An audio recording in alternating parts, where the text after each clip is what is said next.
òwe ti òní lórí Bembeyeke TV. Eré tí ajá bá fi 20 ọdún sá, ẹ parí ẹ̀.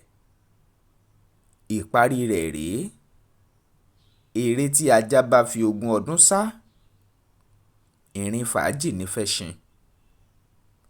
Eré tí ajá bá fi 20 ọdún sá, ìrìn fàájì ní fẹṣin.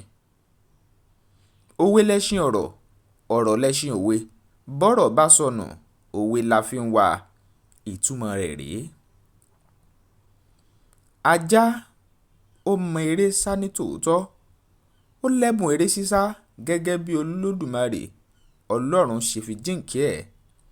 Ṣùgbọ́n gbogbo kìràkìtà eré ẹ̀, bó ṣe lè wù kó lágbára tó, kó lè sáré tó, ó ń bẹ, ìyẹn ni pé ó kéré ni o, lẹ́yìn ẹṣin. Ẹṣin gangan la dìídì fi eré sísá rán. Ìyẹn fi hàn wípé nígbà tí ajá bá fi sá àsáfẹ́ kú, ẹṣin sì ń ránṣẹ́ tiẹ̀ ni.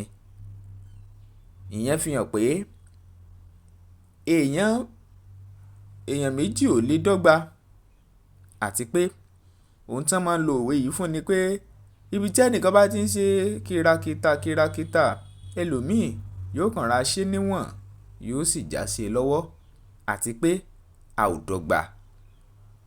Orí kan náà sì kọ́ la mú wáyé, gẹ́gẹ́ bá a ṣe mọ̀ pé ìkáwọ́ wa fún rẹ̀ kò dọ́gba. Òwe tán fi ń ṣàlàyé fún wa wípé a ò dọ́gba rèé o nínú ayé.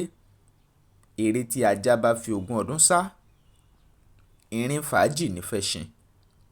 Ẹlòmíì sì tún máa ń lò ó láti fi ìyàtọ̀ tó wà láàrin òun àti ẹnìkan hàn, wípé ibi tí n bá ti ń ṣe báyìí, ìwọ ò tó bẹ́ẹ̀. Ìyẹn láti fi gagbága. Eré tí ajá bá fi 20 ọdún sá, ìrìn fàájì ní fẹṣin. Òwe lẹṣin ọ̀rọ̀, ọ̀rọ̀ sì lẹṣin òwe. Ẹ subscribe sí Bembeyeke TV lónìí. Bí ẹ ò báyìí tí subscribe rí, ẹ rántí tẹ notification bell option all. Ẹ tẹ̀ ẹ́, ẹ comment, ẹ share fáwọn ẹlòmíì. Bembeyeke TV ó yàtọ̀. Olúwatóbilọ́ba Fásùgbà ló kọ mi. Ire o.